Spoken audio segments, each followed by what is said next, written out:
सदगुरु कबीर जागू आश्रम के पीठाधीन श्रद्धेय श्री साहेब जी डेराबस्सी पंजाब से पधारे हुए श्रद्धेय श्री गुरदयाल साहेब जी, मुद मंगलमय संत समाज, धर्मानुरागी सज्जनों, श्रद्धा मूर्ति देवियों,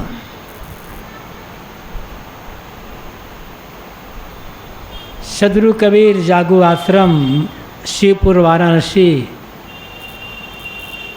के वार्षिक सत्संग समारोह के प्रथम दिन की पहली सभा चल रही है। अनेक संतों गुरुजनों के हार्दिक और मार्मिक विचार आप सब श्रवण कर चुके हैं।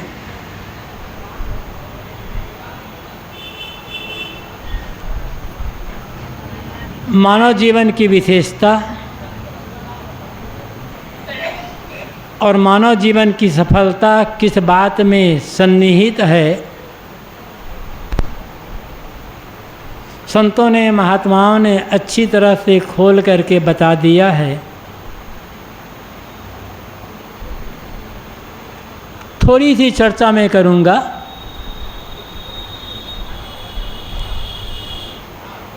कि मानव जीवन हमें जो मिला है, इसे हम 3 भागों में बांट करके देखें और तीनों क्षेत्र में हमें समुचित रूप से काम करने की आवश्यकता है।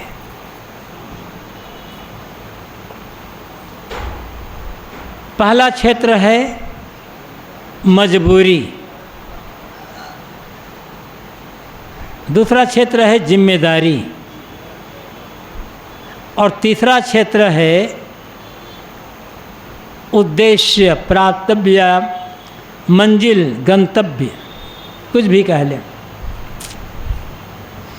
हर आदमी के सामने सबसे पहले है मजबूरी। इसके बिना हम कभी आगे बढ़ नहीं सकते। मजबूरी क्या है? जीवन का निर्वाह।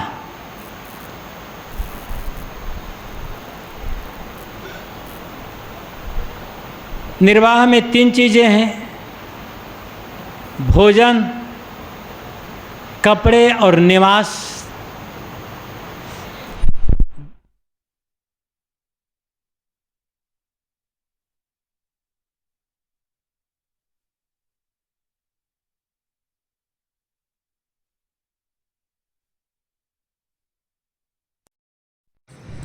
तो भी जीवन चल सकता है।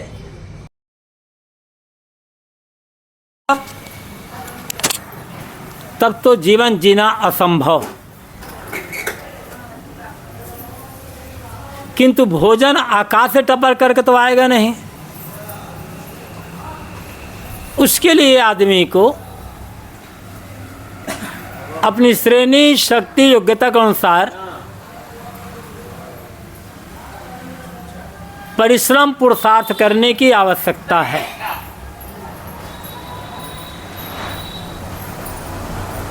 हर आदमी की अपनी एक अलग शक्ति होती है, श्रेणी होती है, आवश्यक और योग्यता होती है। इसलिए सेवा जो भी करना हो ईमानदारी पूर्वक करें।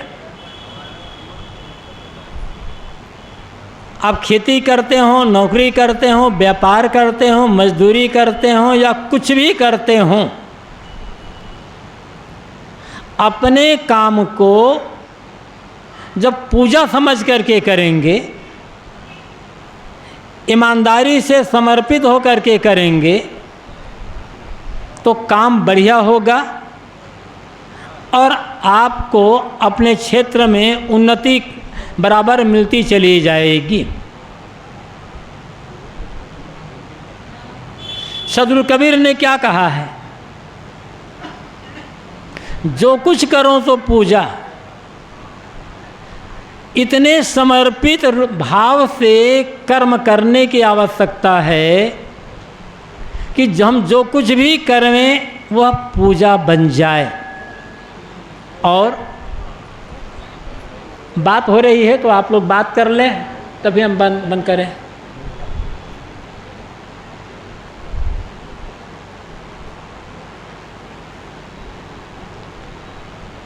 सदगुरु कबीर क्या कहते हैं, जो कुछ करो तो पूजा। और साहब यहाँ तक कहते हैं, ज्यों लो कर डोले पगुचाले त्यों लो आस न कीजिए। जब तक तुम्हारा शरीर तुम्हारा साथ दे रहा है तब तक दूसरे का भरोसा मत करो। अब ये पंक्तियाँ हम बार बार पढ़ते हैं तो सहज बात इन पंक्तियों से निकल कर सामने आती है। बात थोड़ी कड़वी हो सकती है। जो आदमी ईमानदारी के साथ, सच्चाई के साथ, समर्पित भाव से अपना कर्म नहीं करता, सेवा नहीं करता, वह सा आदमी कबीर साहब को समझ नहीं सकता, वो कबीर का अनुयायी हो नहीं सकता। सदगुरु कबीर जीवन भर कर्मठ रहे हैं, घूमते रहे हैं और काम करते रहे हैं। और कबीर साहब का अनुयायी होकर के अपने को कबीरपंथी कह करके हम सेवा से और अपने कर्तव्य से जी चुराते हैं, तो हम कबीर साहब को कहाँ समझे। कबीर साहब का गुणगान करना, कबीर साहब का भजन करना एक अलग बात है, और कबीर साहब के बताए रास्ते में चलना अलग बात है। कबीर साहब का असली अनुयायी वही है जो कबीर साहब के बताए रास्ते पर चलता है। इसलिए अब जो भी कर रहे हैं, मजदूरी भी कर रहे हों तो ईमानदारी से समर्पित होकर करें, उससे मन में संतोष आएगा, योग्यता निखरेगी और आगे विकास होगा। इसके साथ साथ एक बात और ध्यान देने की आवश्यकता है, समर्पित होकर काम तो करें, उस काम के परिणाम में जो भी फल मिल जाए उसमें संतोष रखें। संतोष नहीं रखेंगे तो जो आपको मिला हुआ है या मिला अभी वर्तमान में मिला, उसका आनंद आप ले नहीं पाओगे। और जिसके लिए मन में असंतोष है, चाहना है, वो चीज़ मिलेगी नहीं, तो इधर से भी गए उधर से भी गए। तो जो आपको प्राप्त है, जो मिला है, उसका भरपूर आनंद लें। और जो नहीं मिला है, आप चाहते हैं, ज़रूरत है, उसके लिए मेहनत करें, चीज़ें मिलती चली जाएगी।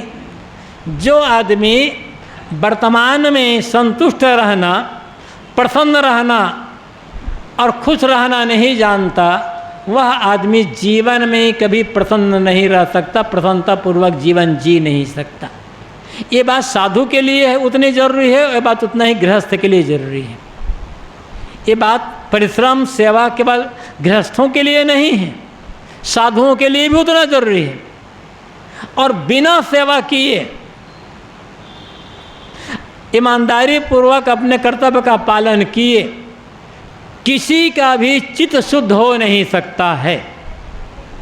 और चित्त शुद्ध ही नहीं हुआ है तो प्रसन्नता कहाँ से मिलेगी।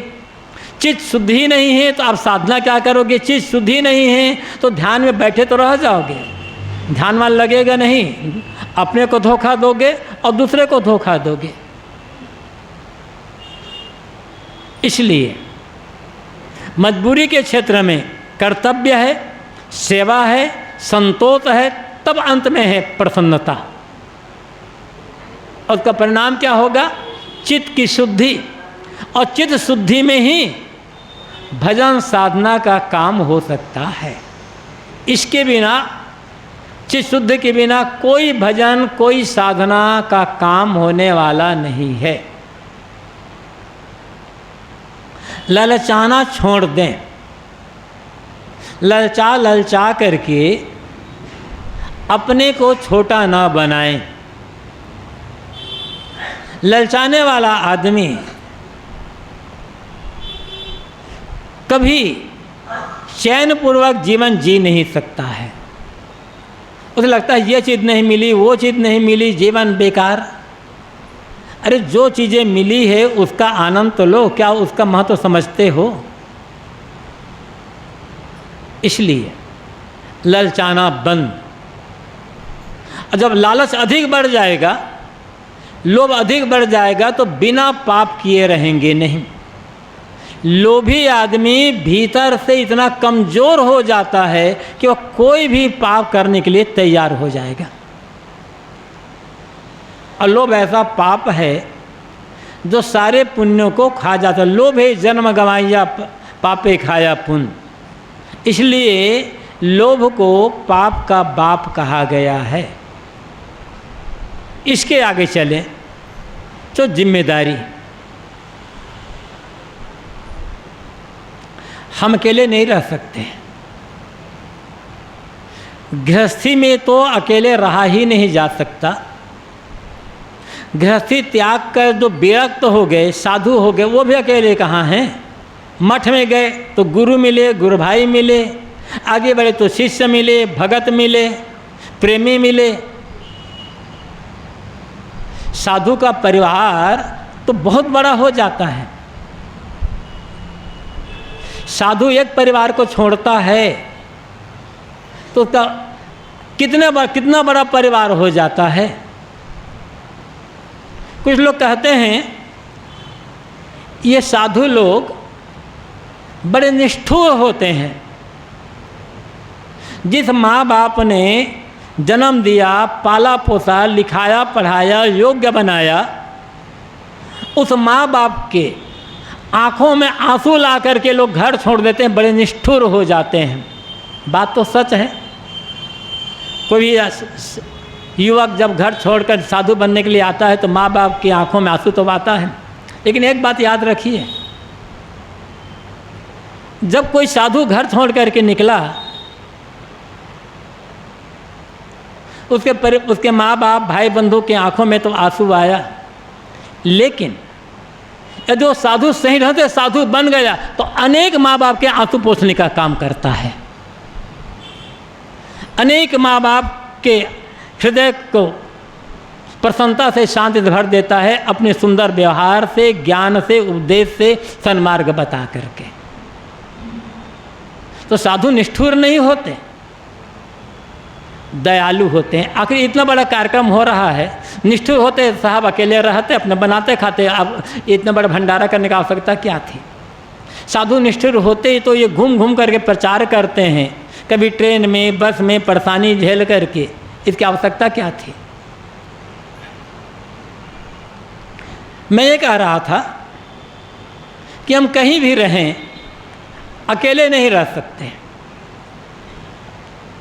कुछ लोगों के बीच ही हमारा जीवन गुजर होगा, चाहे उसे माता पिता कहें, भाई बंधु कहें, पति पत्नी कहें, बेटा बहू कहें, चाहे गुरु गुरु भाई शिष्य कहें, प्रेमी भगत कहें, उनके बीच ही तो जीवन गुजरेगा ना। तो जब जीवन गुजरेगा, उनके सहयोग से जीवन का निर्वाह होगा। तो ये क्या होता है? कर्तव्य, जिम्मेदारी। ऐसा कुछ करें कि दूसरों को कुछ मिले। वो कुछ भी मिलना हो सकता है, केवल पैसा मिलना या खाने पीने चीज़ें मिलना ही मिलना नहीं है। कुछ दें समाज को, चाहे आर्थिक रूप में दें, चाहे ज्ञान के रूप में दें, चाहे शारीरिक रूप में दें, चाहे किसी रूप में दें। और जिम्मेदारी में सबसे बड़ी बात है प्रेम।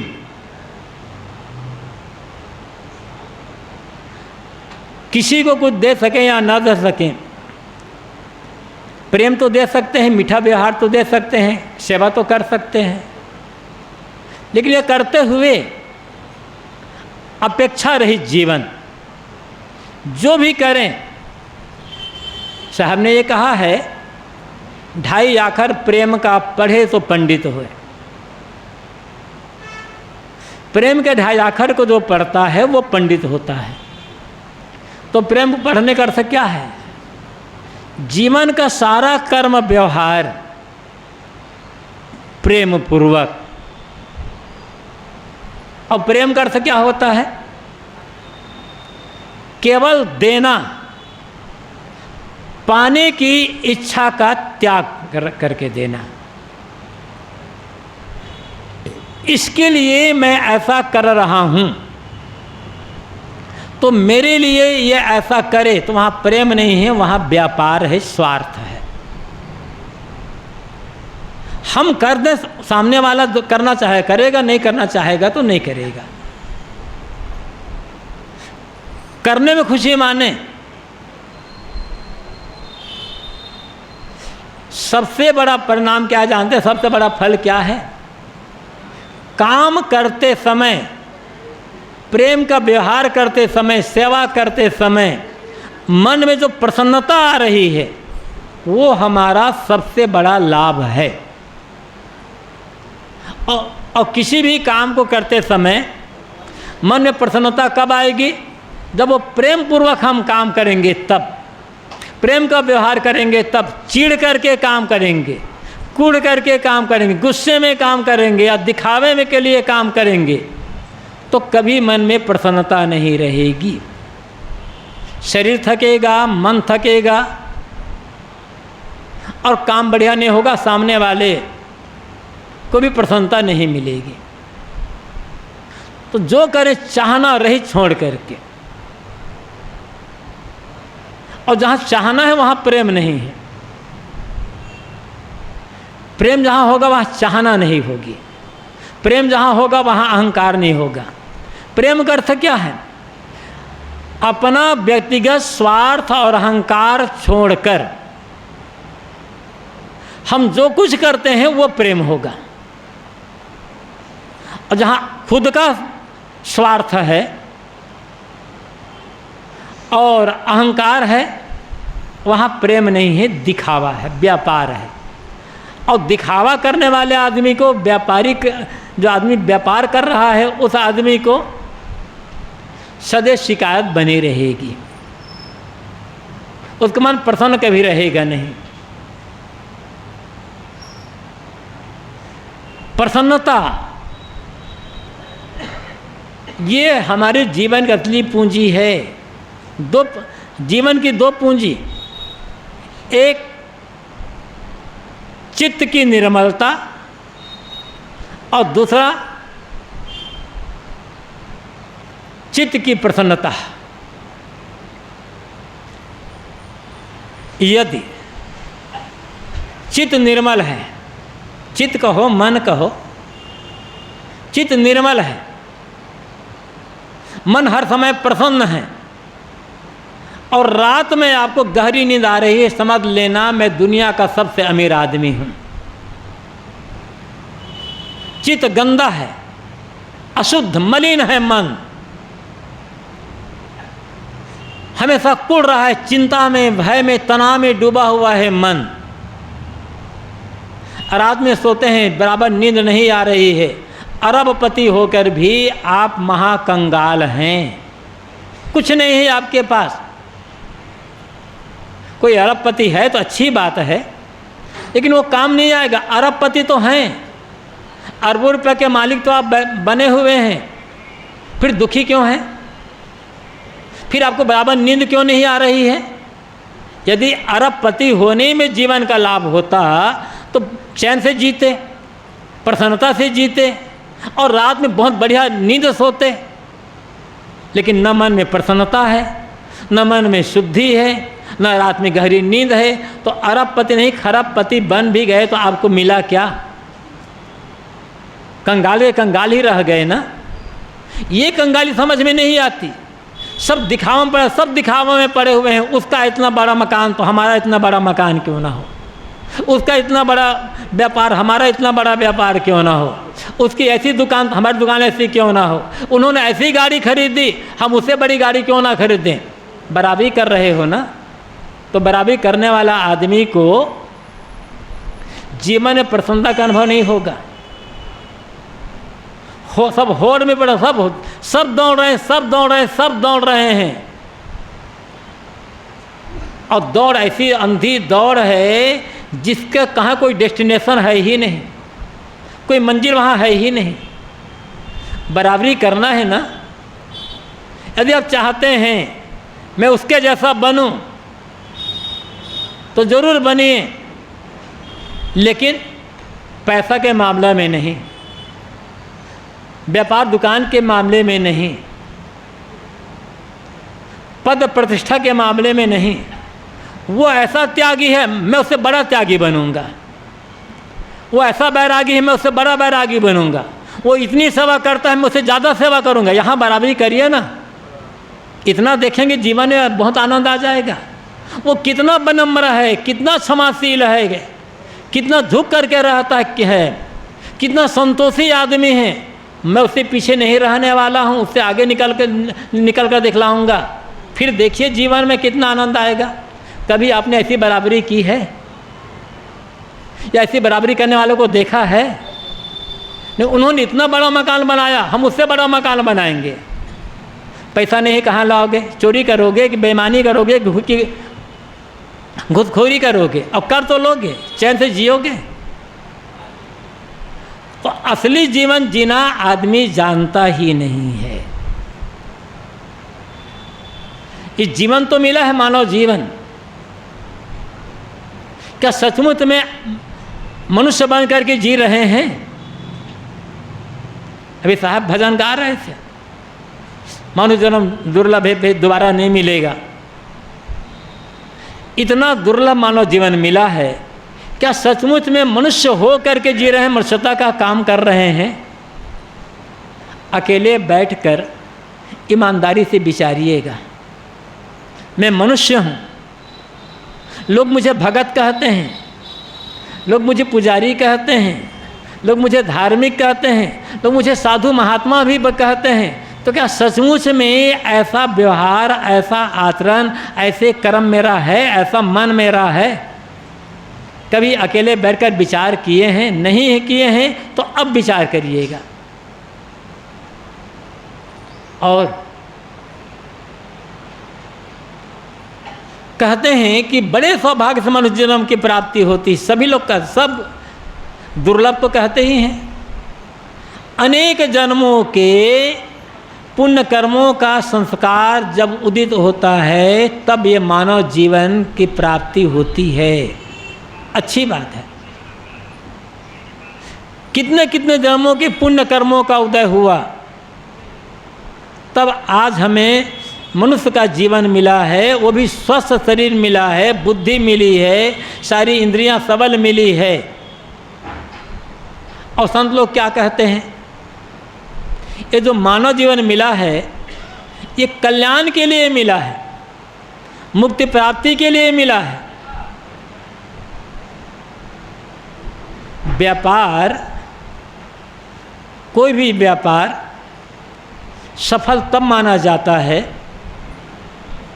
जिस मूल पूंजी को लेकर व्यापार शुरू किया गया वह मूल पूंजी तो ज्यों के त्यों बनी रहे, रोज़ रोज़ मुनाफा बढ़ता चला जाए और एक ऐसा समय आ जाए हम एक नई दुकान खोल सकें, तब वो दुकान, वो व्यापार असली व्यापार माना जाएगा। वो व्यापारी सफल है। हमारे मानव जीवन भी व्यापार है और सबसे बड़ा व्यापार है मानव जीवन। पुण्य कर्मों की हम पूंजी लेकर के आए। कहते हैं ना भी पुण्य कर्मों को उदय हुआ तब मानव जीवन मिला, शुभ कर्मों को उदय हुआ, संस्कारों को उदय हुआ तब मानव जीवन मिला। तो पुण्य कर्म, शुभ संस्कार की पूंजी लेकर के हम आए और थोड़ा बड़ा हुए। अब ये सोचें, पुण्य कर्मों की पूंजी लेकर के हमने व्यापार शुरू किया मानव जीवन का, कितना पुण्य का काम कमाए हैं, कितना पुण्य अर्जित हुआ है।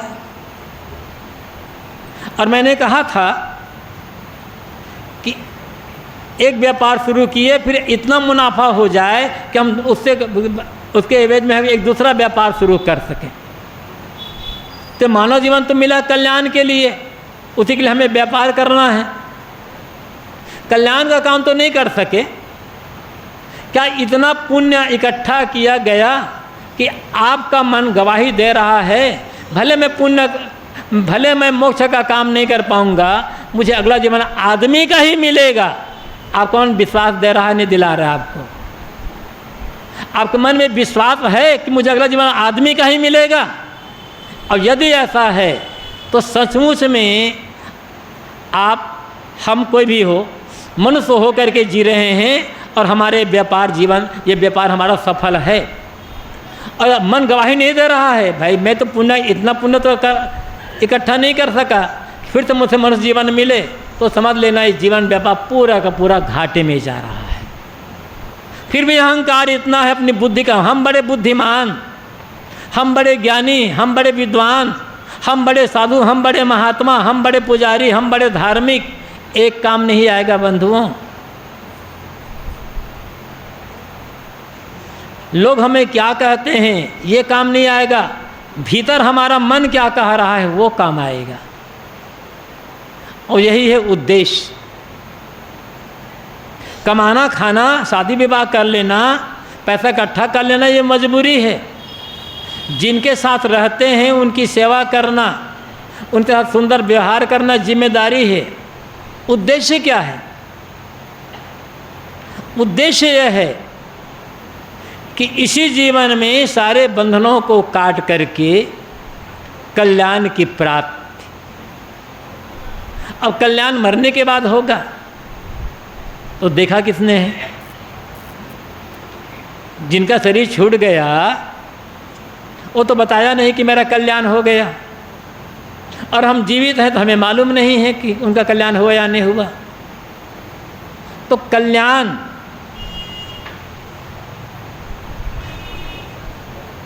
कैसे हमें पता चले कि हम कल्याण का काम कर रहे हैं? यदि जीवन का अंतिम समय आए और ये लगे कि मानव जीवन पाकर जो मुझे करना चाहिए था वो मैंने कर लिया, कोई दुख, कोई चिंता, कोई परेशानी, कोई तनाव, कोई पश्चाताप बिल्कुल नहीं है मन में,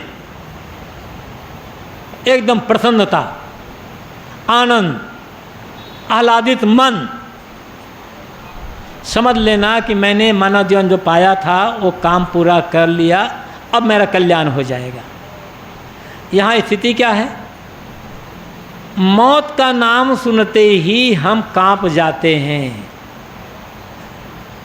अभी मृत्यु आ जाए और मृत्यु कहे तुम्हारा समय पूरा, चलो मैं तुम्हें लेने के लिए आई हूँ, और हम कहते हैं अच्छा तू आ गई, मैं तैयार हूँ, चलो मेरा काम पूरा है, समझ लेना आपने कल्याण कर लिया। और यदि ये होता है अरे अभी कैसे आ गई, अभी तो मेरा मुझे ये करना है, अभी तो मुझे वो करना है, अभी तो मेरा ये काम अधूरा है, रोने लग गए, समझ लेना नरक में जाने का रास्ता बना लिए। अपना अपना मन टटोलना है, दूसरे तरफ अंगुली उठाने की आवश्यकता नहीं है। कबीर साहब ये नहीं कहते कि तुम दूसरे तरफ अंगुली उठाओ, अंगुली दिखाना भी है तो अपनी तरफ दिखाने की आवश्यकता है। क्या किया मानव जीवन पा करके? सदगुरु कबीर तो कहते हैं जय मरने से जग डरे मेरो मन आनंद, कम मरे हो कब पाई हो पूरन परमानंद। जिस मृत्यु का नाम सुन करके लोग डरते हैं, रोने लगते हैं, उसकी याद करके मेरा मन तो प्रसन्नता से नाच उड़ता है। कब ये शरीर छूटे और कब अपने आप में सदैव लीन होकर सदैव मुक्त हो परम आनंद की प्राप्ति हो। ये तो पहले तो परम आनंद है, लेकिन शरीर रहते तक तो तकलीफ तो झेलना ही पड़ता है ना। तो कर्तव्य क्या है? उद्देश्य क्या है? उद्देश्य है आत्मकल्याण। और आत्मकल्याण का अर्थ है जीते जी जब तक शरीर है तब तक आत्मतृप्त मन, आत्मसंतुष्ट मन और आत्मलीन मन, फिर करना कुछ नहीं है। उसी के लिए गीता में कहा गया है यस्त्वात्मरतिरेव स्यादात्मतृप्तस्य मानवः आत्मन्ये च संतुष्टस्तस्य कार्यं न विद्यते। जो आदमी का मन आत्मरत आत्मलीन है, जो आत्मतृप्त है और आत्मसंतुष्ट है, अब उसके लिए कोई काम बाकी नहीं रह गया है। उसके लिए यह जो शरीर है अंतिम शरीर है, इसके बाद उसे फिर से शरीर धारण करना नहीं होगा। और इसी के लिए मानव जीवन का पाना सौभाग्य का फल कहा गया है। सुबह से शाम तक जानवर भी अपना पेट भर लेते हैं,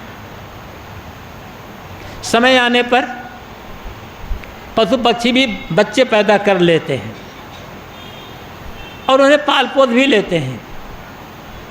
लेकिन आत्मकल्याण का काम पशु पक्षी कृमि कीट आदि ये नहीं कर सकते। यह काम केवल मनुष्य ही कर सकता है। इसलिए मनुष्य शरीर को सर्वोपरि शरीर कहा गया है। इसीलिए मनुष्य शरीर का पाना सौभाग्य का फल कहा गया है। और वही काम बाकी रह जाता है। हर काम हम करते, हर काम करते हैं, सबके लिए हम जिम्मेदारी निभाते हैं, लेकिन खुद के लिए हमारी कोई जिम्मेदारी नहीं रह जाती है। यही जीवन का सबसे बड़ा घाटा है। तो जीते जी ऐसा जीवन जिए निष्काम होकर के, निर्मोह होकर के जिए, इस तरह कि लगे सब मेरे हैं, किंतु भीतर से ऐसा मरे इस तरह कि लगे दुनिया में कोई मेरा नहीं, अकेले आया था अकेले जा रहा हूँ। और सबको, सबके लिए आभार, कृतज्ञता। इस शरीर के लिए भी कृतज्ञता है। यदि इस शरीर में रहते रहते शरीर का मोह छूट गया, इस शरीर में रहते रहते संसार का मोह छूट गया, काम सब करना होगा, खाना पीना सोना जागना भी करना होगा, लोगों के साथ प्रेम व्यवहार सेवा जिम्मेदारी कर्तव्य का पालन ये सब भी करना होगा। लेकिन ये सब करते करते शरीर का मोह छूटा, लोगों का मोह छूटा, दुनियादारी का मोह छूटा, मन अंदर बाहर से मोड़कर अंतर्मुख और आत्मलीन हो गया। तो इस शरीर के प्रति हमें कृतज्ञ होना चाहिए, क्योंकि इस शरीर ने हमें वो अवसर दिया कि इसका मोह छूटकर हम आज सदैव के लिए कल्याण हो रहे हैं। सबके लिए कृतज्ञता, आभार, सबको उपकार हमारे ऊपर है। ऐसा यदि मन बन गया तो समझ लेना होगा ये मानव जीवन पाना सार्थक हुआ, और यही है हमारे जीवन का उद्देश्य। तो तीन बातें हैं, मजबूरी है, जिम्मेदारी है और कर्तव्य है। मजबूरी है खाना और काम करना, इसके बिना जीवन नहीं चलेगा। जिम्मेदारी है लोगों के साथ प्रेम सेवा आदर सम्मान का व्यवहार करना। और उद्देश्य क्या है? अपने आप को सारे बंधनों से दुखों से मुक्त करके आत्मलीन आत्मसंतुष्ट हो जाना। यदि ऐसा हमने किया तो सचमुच में हमारा मानव जीवन पाना सार्थक हुआ। और जिस सौभाग्य से हमें मानव जीवन मिला वो सौभाग्य भी हमारा सफल हो गया। समय काफ़ी हो गया है। आप सबको बहुत बहुत धन्यवाद। अपने वाणी को यहीं विराम। प्रेम से बोलिए सद्गुरुदेव की जय। अभी हम सब लोग पूज्य गुरुदेव जी के आशीर्वचन से लाभ ले रहे थे। अभी का सत्र यही समाप्त हुआ और अगला सत्र 3 बजे से, अगला सत्र 3 बजे से